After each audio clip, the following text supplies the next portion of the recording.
Okay, we are right back into another Dragon Ball Super card game video, and I hope you had a good Thanksgiving. If you didn't take time to be with those you love, those you're thankful for, you might want to take that time for today instead of watching this video.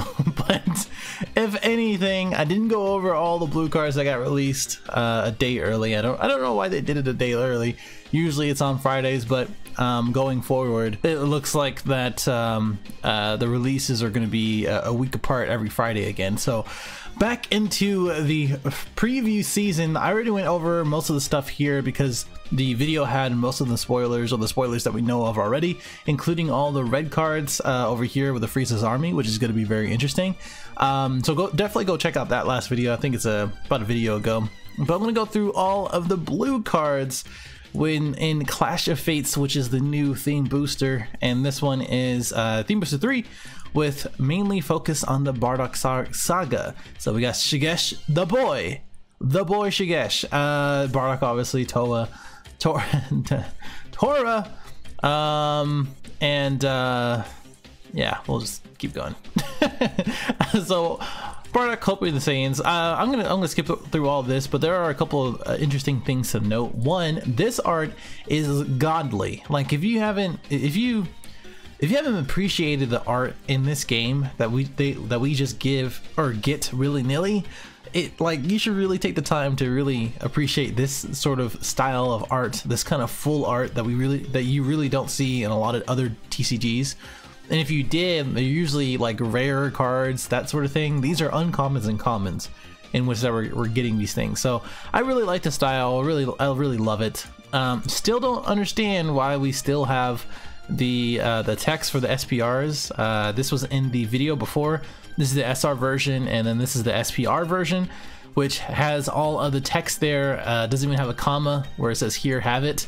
So that's cool. We also have the Tora's red armband. I was right. This is definitely a rare, and then an SPR of that rare. So that's interesting. That is not an SR, but it is a rare, and then you get an SPR of that rare. So this is another kind of full art sort of piece, which is awesome. It does have the text, which again, I'm telling you, it's going to be on the actual card. So that's interesting. That's cool, I guess. A couple interesting tidbits. This is his armband, which is white, in which he's supposed to have blood on there, which I guess because it's technically a children's card game, which has age limits, they don't want to show all the blood going to the bandana or whatever, the armband, in which turns into this, which is the red armband there, or headband there. And then I don't think he actually says this in the movie, but I could be wrong. Whatever. So we got Fasha, the baby girl, showing a little booty there. Cool children's card game, and this is actually a pretty interesting card. It's Shigesh target, which interestingly enough can't be played with the new Bardock leader, but all the other Saiyan 3-drops can be played, but it does require like Bardock's crew and all this other stuff. For certain cards that have leader restrictions, and this one obviously is very controversial, which I'll go through in a second. Dream of the Future is kind of like a Time's Judgment, but for the Bardock leader. So let's kind of go through all this. So for Bardock, who is a blue leader, yes, another blue leader who thankfully isn't all that like overpowering. I think his archetype is actually pretty awesome. It's like really nice in a nice little niche, dead center slash right above the center, where it can kind of compete in a lot of different levels, but not at the highest level, which is fine, because as soon as this stuff comes out, especially since he's a blue leader, I say this every single time, this happened with Krillin, this happened with all these other like leaders who were blue, in which we just started playing because it just had versatility in the blue archetype. I'm sure he's gonna have some good stuff with it. So he's a burst 2, and when this card attacks the leader card, not just a card, which is interesting because all the other ones just says attacks instead of just a leader card, so that's kind of a bummer. He draws one card and then gains 5k power, so he's a 15k attacker pretty much on either side. And he is a switch 2 to active mode when awakening, and then sparking 5. He is pretty much the same exact thing, except for when this card attacks, or when this card is attacked. If a Bardock crew is in the drop area, you choose one card from your life and place it in the drop area. and then negate the attack. So a couple upsides, again, blue leader, but because he is a 20,000 attacker with a draw 1, he does have this auto, which is pretty similar to like Janemba's and Goku's, etc., where you have to sacrifice something in order to negate the attack. With this one, you crit yourself, you don't even get the card back, but you can prevent something like a triple striker or something of that nature where you don't have to die from that attack. You get to choose what when you can die, basically. And I mean, it can get around a lot of different things, like anything like Kaba where it negates any counter, same thing like triple flash, things of that nature. It doesn't, you can't prevent like Super 17 Infernal Machine or the Awakened Power Goku, this SCR Goku, where it can't be negated though. Cool leader. Awesome that we have Dragon Ball Minus Saga now. Some of these I don't think really have that, but I think that is the first time we've ever seen that. But this is Gene, whatever, Ganine, whatever, dude. Like, someone tell me how to pronounce that. When you combo this card, if one of your blue battle or Bardock cards is being attacked, this card gains or gets a 5k combo power for the duration of the turn. So what this is similar to, but is not as strong as, is the Goku lineage Goten, in which you combo with a 5k and it gains 10k combo power. So effectively it's 15. And then this one is just a free 10k combo for one of your blue cards being attacked. So pretty cool, but I don't know why they just couldn't use it or do it just like the Goku lineage. I don't think this, like all the other blue cards or blue Bardock cards is okay. Like, I don't think it would have been that much of a difference to make this a 10k. I don't think that would have been game breaking. I think it would have been as strong as Goku lineage in that nature. Still cool. Got the Goku mom out here. Speaking of Goku, we have Bearer of Fate Kakarot. This guy is a play this card, draw 1, another blue cat trip, as you may call it. Sorry, not cat trip, but can trip. Where this is a play 1, draw 1, and then activate main, place it at the bottom of the owner's deck, and then blue. Choose up to 1 blue Saiyan card with energy cost of 1 and drop area and add it to your hand, which is very interesting because it can search back itself. This one goes to the bottom of the deck because of that. But if you combo it early in the game and then play it and then get it back, you still have that net 1 and 5k combo at any time, and then be able to have the ability to get 1 blue Saiyan card out of that drop area. And because he is a burst 2, that's going to be pretty useful. You just got to watch out for the sparking sort of thing going on. And because he is a sparking blue leader, it could go pretty well with Gogeta. Like, if you just splashing Gogeta and all the Bardock cards, wouldn't be too bad. Prince Vegeta, look at that little man trying to do his little ki blast. Vegeta Youth Bardock Saga. It's a 1k or 10k 1 cost. Pretty standard. Also, no targets for him just yet. No Vegeta Youth. We don't even have a Vegeta searcher. I don't think we do have like a top 7 Vegeta searcher. We have a Goku one, obviously, but not for Vegeta. Burnished Bonds Tora. He's a 3-drop rare card with a 15k 5k combo, 0 cost, and he's a barrier, or he has barrier, that is. If his permanent says if a Bardock's crew card is in the drop area, you reduce the card in your hand by 1. So this is a 2 cost, 2 blue effectively.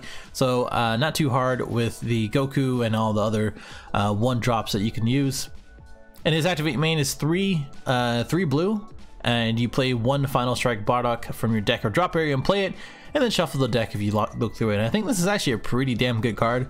Not only because he has barrier, but you can tap out for 3, turn 3, and generally at that time you're going to be able to awaken and then untap 2, and then now you have a barrier 4-drop or 5-drop that can do a lot of cool things to it, and we'll get to that. We have Planetary Invader Tora. So we have when you play this card, choose up to 1 Bardock's crew in the drop area and add it to your hand.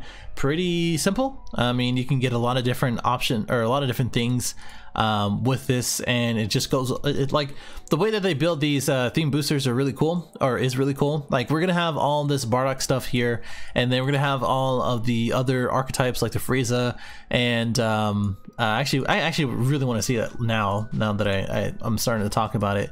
I know I'm getting off topic, but still, we're gonna have all the stuff for blue, and then all the stuff for red that has all the Frieza army, and then I'm most likely gonna guess that this stuff is the yellow because he is a yellow leader, and then it just fits the Saiyans and I guess Bulma.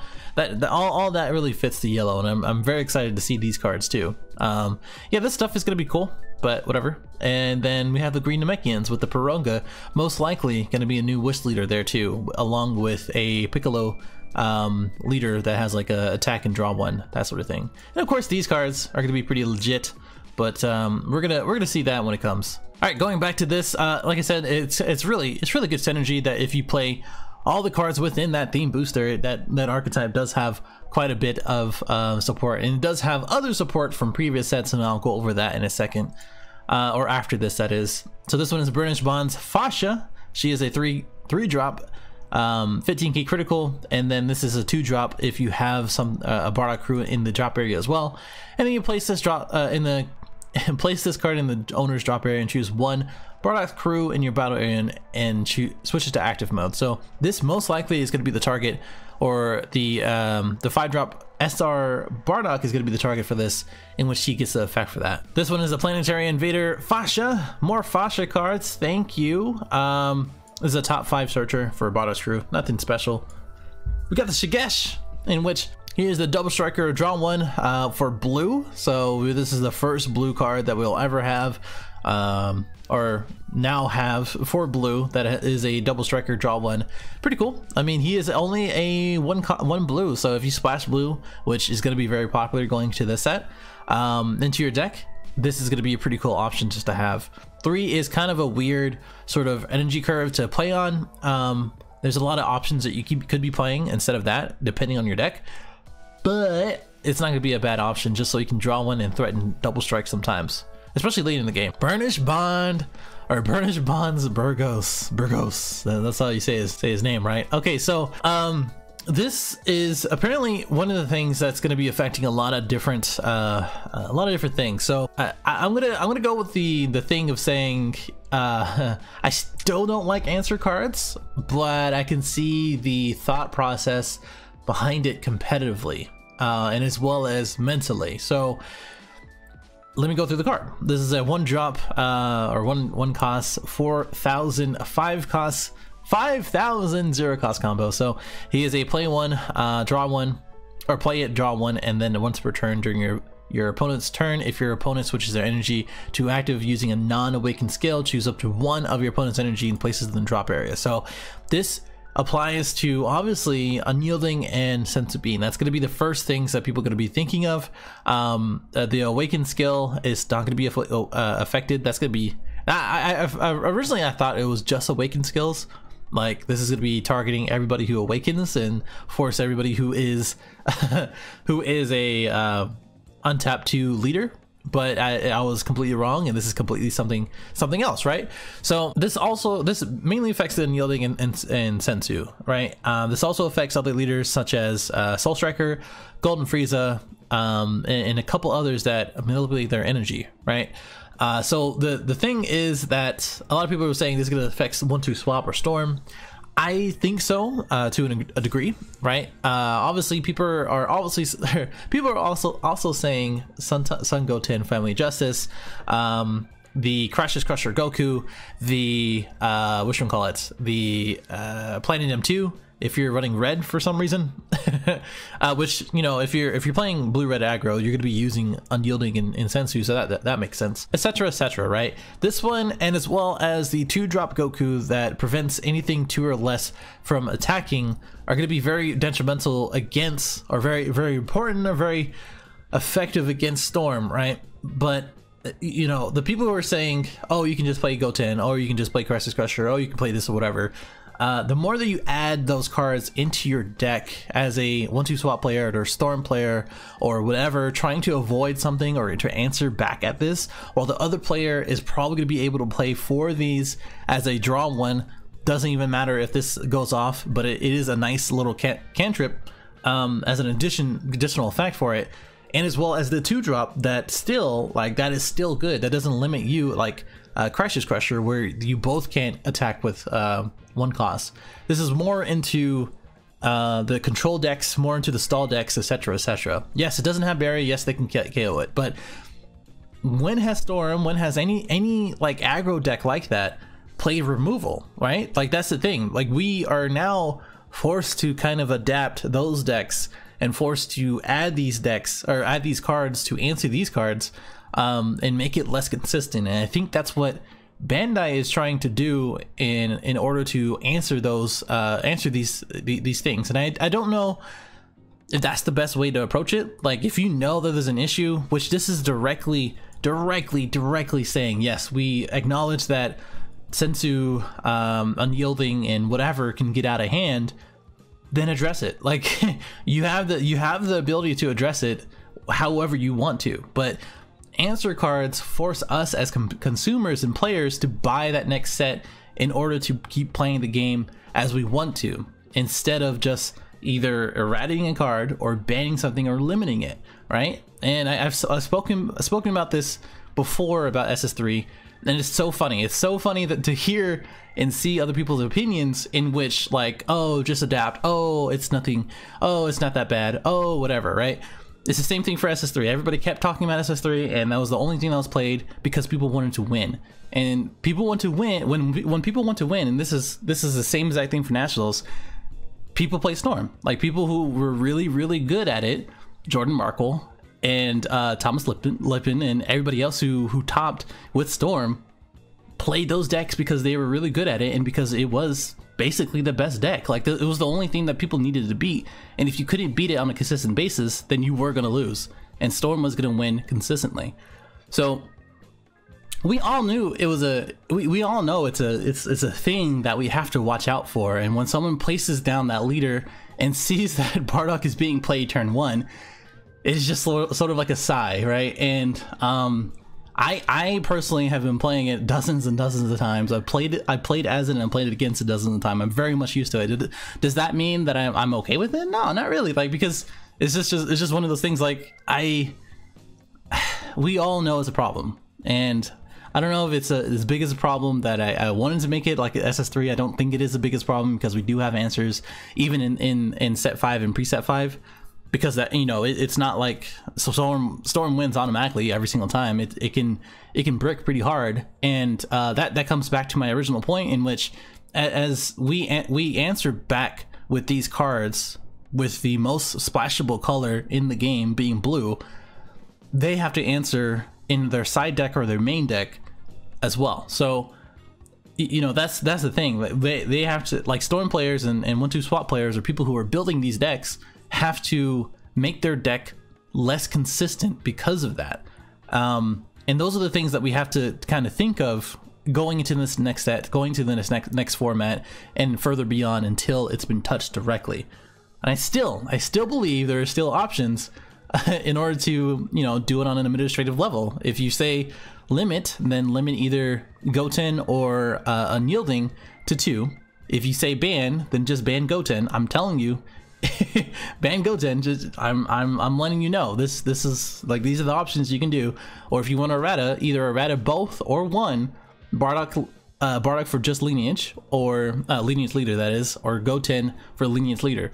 That's it. That's all you have to do. And I'm telling you, if you play with any of those 3 options, that deck is going to be less consistent and easier to beat. And that's it.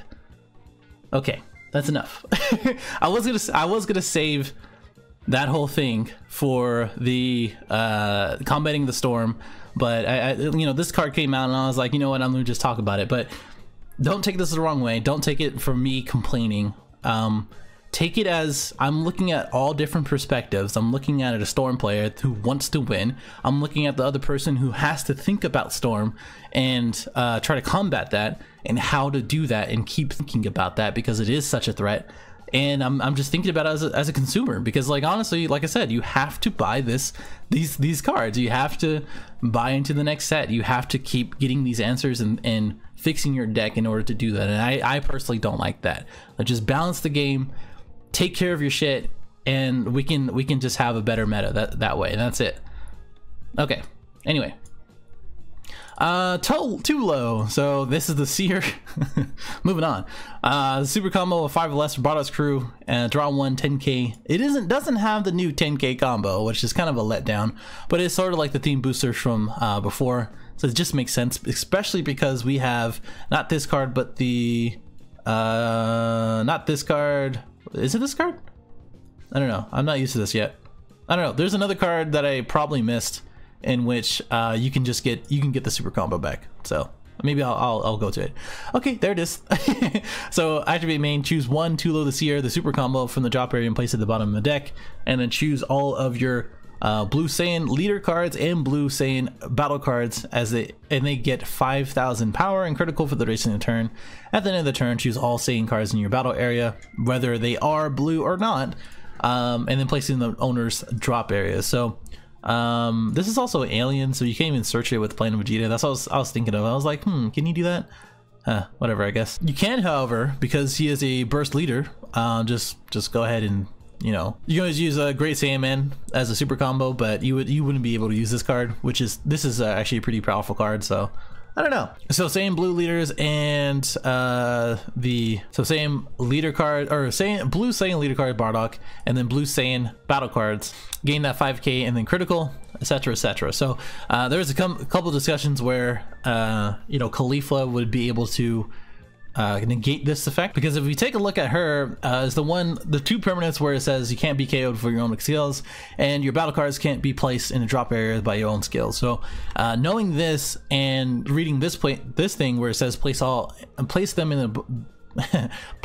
in their owner's drop areas is interesting to see, because you then can just do blue green. But the issue with that is that, one, she's 2 green, so your first 2 turns have to charge a green. You wouldn't be able to play any sort of blue cards effectively early on, so that way you can give it critical and 5k. And then the other thing is that if you don't do that and you charge blue and you try to cheat out Khalifa some way else, then it'd be something else, or it would be a little more difficult. But what I would say is that what you could do is actually play this in a Shenron leader, where you could effectively, like, you can run the super combos, which, you know, if you really want to do this combo, that's what I'm saying. Like, if you really don't want to do this combo, you can use it. You can use a Shenron leader, get her out with Child's Wish, play the blue first, and get your blue Saiyans out, and then be able to get 5k power and critical through the duration of the turn. I mean, that's the thing. It's just that you have to, it says choose one, it doesn't say choose up to one. You have to choose that blue super combo. So that's funny. Anyway, I mean, blue green veggies, hey, that's cool, I guess. All these are 1 drops, so not that big of a deal, right? Oh, before I forget, I did want to mention that we do have new targets for these autos on the Hidden Power Great Ape Tora, and then the Hidden Power Great Ape Fasha, in which for this man you choose 1 Tora in your battle area and then involve the card after you combo with it at the end of the turn. And then for this one, it's the same thing. Both of these guys don't have a specified target, it just says Tora, and this one says Fasha. It doesn't have the brackets, it just says the name. So that's pretty interesting that we do have those. So this one does have a KO effect when you evolve, you KO something in the rest mode, and then this one you choose up to 2 to switch it to rest mode. And they're both blockers, 20k and 15k, 3 and 4 for free, or for 1 really. So that's pretty cool. Moving on. So this one is Tora's red head armband. It's a activate main, choose if your leader card is a Bardock's crew, choose 1 blue Tora in your drop area and send it into warp. Draw 4 cards, which I'm still like, damn, that's crazy. Draw 4 cards, and then choose up to 1 final strike Bardock in your battle area and switch to active mode. Gains 10k and double strike, and then at the end of the turn, choose 1 of your energy and switch it to active mode. This is probably my favorite card out of the whole blue preview, other than the Burgos, because it just simply does so much for you. Like, it's a 3 costs, 1 free energy sort of thing that draws you 4 cards and untaps your Bardock, in which the previous turn before you pay 3 energy and get the Bardock out. That is just crazy. Like, the Bardock we have to go back. In case you forgot, the Bardock does have barrier, It gains 10k double strike, in which it's 35,000 double strike, and then when this is switched from rest mode to active mode, your leader card is a Bardak's Crew, which is just the Bardock. Your opponent chooses one card from the hand and places it in the bottom of the deck. So the Tora, the Fascia does it for you and untap something, and that card does it for you. I don't know why I went back up there to untap and drop something from their hand and into their bottom of the deck. So pretty cool, I think. One card doesn't say a lot, but if you're putting enough pressure on early in the game before you can out the Bardock, it might be pretty okay to do. And this is the one here. So you play this for 3, you swing for critical, and then you untap it to active mode, and then the next turn probably go ahead and just play the Tora's red armband. So draw 4 and then go from there. Cool. And the last one is just a counterattack. Like I said, you just choose one blue card from your hand. It doesn't have to be a Bardak's Crew, but it has to be a Bardock leader, and then place it in a drop area, and then you do so, add this card to your hand. So pretty cool as far as what's been released already. Again, we have the yellow and black cards, which I actually am pretty excited to see next week. And then we have all the Broly pack cards, which is actually pretty cool that we get to see those pretty early. And because it's going to be like literally the dash pack, quote unquote, for the set. And the red and feature rare cards, green cards, SR, SBR cards, etc, etc. So far interesting. Let me know what you think about the whole thing that I just kind of went and rambled / ranted on. Let me know what you think about the whole Bardock Crew. Is it underwhelming? Is it overwhelming? Is it just right? Like, subscribe. Thank you for watching, and I'll see you in the next one. Later.